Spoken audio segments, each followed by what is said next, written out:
Hola a todos, me toca salir de la caja una vez más, gracias al guante que me ha tirado Javier Salgado y que he recogido, y gracias a Víctor Rodeiro esto de salir de la caja se está convirtiendo en un hábito que me ha hecho recordar mi gran idilio con la antropología que terminó pues con mi licenciatura hace 10 años. Así que he decidido desempolvar mis apuntes, actualizarme un poquito y hablaros hoy de perspectiva de género y fisioterapia. Hablemos entonces de conceptos básicos que es preciso manejar y diferenciar hablando de perspectiva de género. Hablemos en primer lugar de sexo. El sexo alude a los componentes biológicos, sea cromosomas, estado hormonal, caracteres secundarios, gónadas, tanto a nivel interno como externo, incluso cerebro, que dividen a los seres humanos en tres sexos: varón, hembra y hermafroditas, que se denominarían ambivalentes. Hablemos, por tanto, de sexualidad, que es la capacidad de sentir experiencias eróticas y de expresarse sexualmente. Alude a sentimientos, emociones, conductas, fantasías, etc. No es, contra lo que pueda parecer, una categoría esencial, ya que es construida sumando las experiencias personales, el instinto y la influencia sociocultural. Entonces, lleguemos al meollo de la cuestión, ¿no? ¿Qué es el género? ¿A qué alude al género? Al conjunto de características diferenciadas que cada sociedad atribuye a un grupo de sujetos dado. En este caso, de nuestra sociedad europea occidental, a los hombres, las mujeres y al sexo ambivalente, ¿vale? ¿Qué incluye? ¿Qué es la identidad de género, por tanto? La identidad de género simplemente es un constructo psicosociocultural, sumatorio de una experiencia personal, de una identidad personal, de una autoconciencia y de una identidad social, es decir, del reconocimiento de la sociedad de nuestra pertenencia a una categoría determinada, que además debemos sumar el estatus y es lo que es el valor social que la categoría que ocupamos tiene, y además lo que se llaman concomitantes de rol, es decir, apariencia, porte, conductas, atributos que realmente son, digamos, adecuados para este grupo que nosotros ocupamos en esta sociedad o en esa comunidad determinada de la que formamos parte. ¿Cuándo se desarrolla esta identidad de género? Aproximadamente a los 5 años de edad, y es muy difícil que esta identidad de género se cambie, salvo que haya un error biológico realmente importante. Esta identidad puede bien coincidir, bien no coincidir en momentos puntuales o a lo largo de la vida del individuo, tanto a nivel de la personal como de la que se le asigna la sociedad. Por tanto, resumiendo, ¿cuántos tipos de géneros tenemos? 3. Reconocemos universalmente 3. Lo que se atribuye a lo femenino, lo masculino y un tercer género. Este tercer género no es más que un cajón desastre que realmente alberga a todas aquellas personas que en su sociedad tienen roles mixtos, intermitentes, cruzados o fluidos, que no se pueden encuadrar de manera concreta en las otras dos categorías.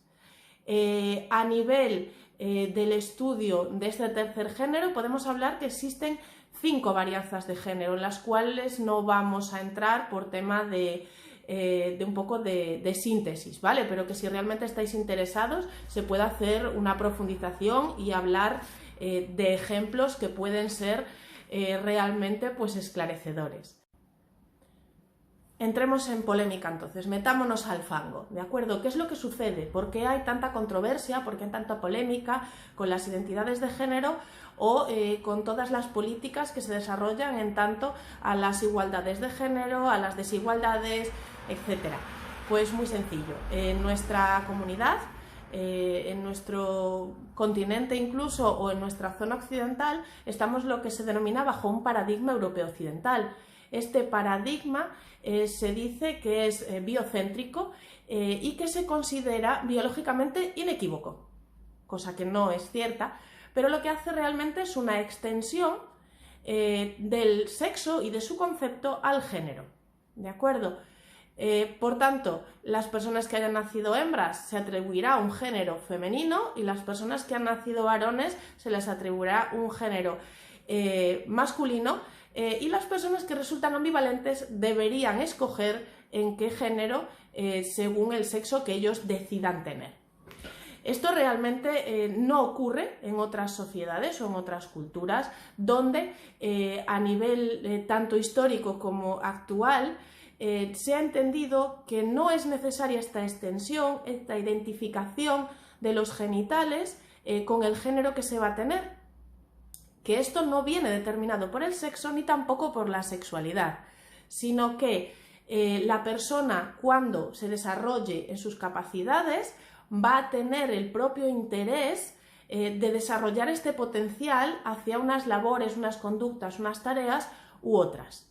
Entonces, lo que es el registro etnográfico, es decir, la historia de las sociedades y las culturas, es una muestra muy importante de la fluidez y la flexibilidad de la sexualidad y de la intermitencia y la mutabilidad del género en todas sus categorías. Entonces, esta etiqueta de tercer género para mucha gente resulta muy difícil de entender y es lo que genera polémica, porque se entiende que esta división dicotómica entre lo masculino y lo femenino es natural, es en base al sexo y por tanto es natural y es irrefutable. Entonces, toda esta gente que se asocia al tercer género, que tiene roles cruzados, que es hermafrodita o que en momentos puntuales de su vida decide cambiar esas tareas, resultan realmente divergentes al sistema y resultan conflictivas en un sistema que desde el judeocristianismo pretende un control de la sociedad. Entonces, este tercer género se revela ante esta situación dicotómica y pretende recomponer y recombinar esos géneros en nuevas categorías para obtener su propia identidad dentro de la sociedad. ¿Qué es, por tanto, el transgénero? El transgénero es una alternativa que permite la vida en los dos géneros, a medio viaje entre lo que es el transexualismo y el travestismo. Esta nueva opción transgenérica crea cuerpos rebeldes a este sistema, a este biopoder médico que pretende encuadrarlos en uno u otro sitio sin haberles preguntado. ¿Cuál es el común enemigo de todo este colectivo? Porque es un colectivo muy amplio. Las instituciones y la sociedad que se rebelan contra ellas. Esto ha realmente estimulado la unión de pequeñas comunidades, pequeños grupos locales a metaestructuras cada vez más grandes, hasta que hemos podido hablar de comunidades transgénero, comunidades queer, etcétera, etcétera, con diferentes denominaciones que se le pueden dar según cada sociedad y cada cultura. De hecho, cada sociedad y cada cultura ha tenido realmente su propio proceso en cuanto a lo que se refiere a este tercer género. En muchas sociedades podemos hablar de una estigmatización de este colectivo y en muchas otras podemos hablar de todo lo contrario, de una santificación o una beatificación. Entonces, desde pasar a ser incluso especializaciones ocupacionales, como pasa en algunas culturas, con ciertas categorías, hasta considerarlas personas incompletas, como que no están bien acabadas y no se les puede dar la categoría de persona. Hablemos un poquito entonces del contexto histórico muy brevemente de estas comunidades.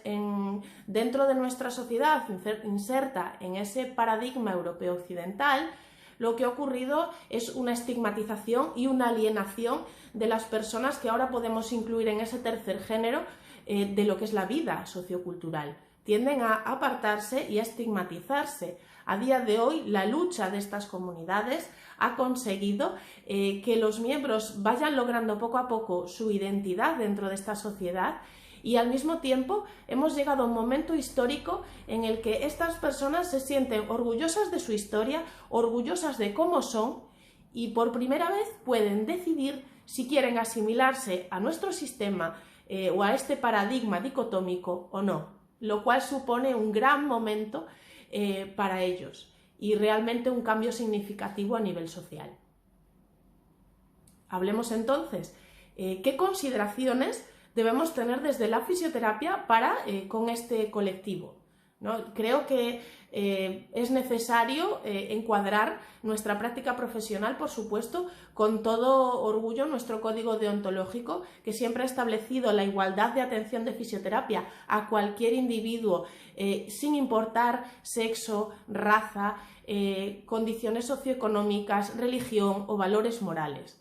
Creo que la perspectiva de género, desde luego, está reconocida en este código deontológico y se puede ver incluso tácitamente.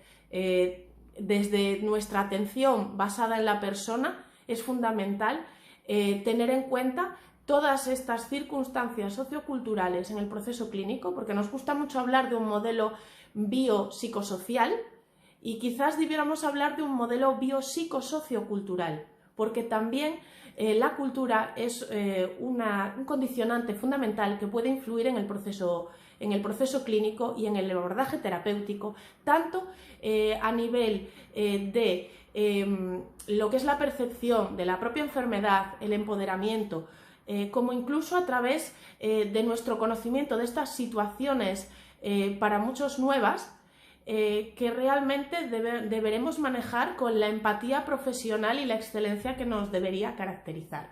Entonces, deberemos analizar brevemente en qué momento de este autoproceso de identidad se encuentra el individuo, si realmente es una identidad de género en construcción, si está finalizada y en caso de que esta persona sufra tanto estigmatización social como alienación, puede ser interesante valorar la presencia de banderas amarillas o banderas naranjas que pueda ser interesante para la derivación a otro profesional competente de la salud que los pueda abordar.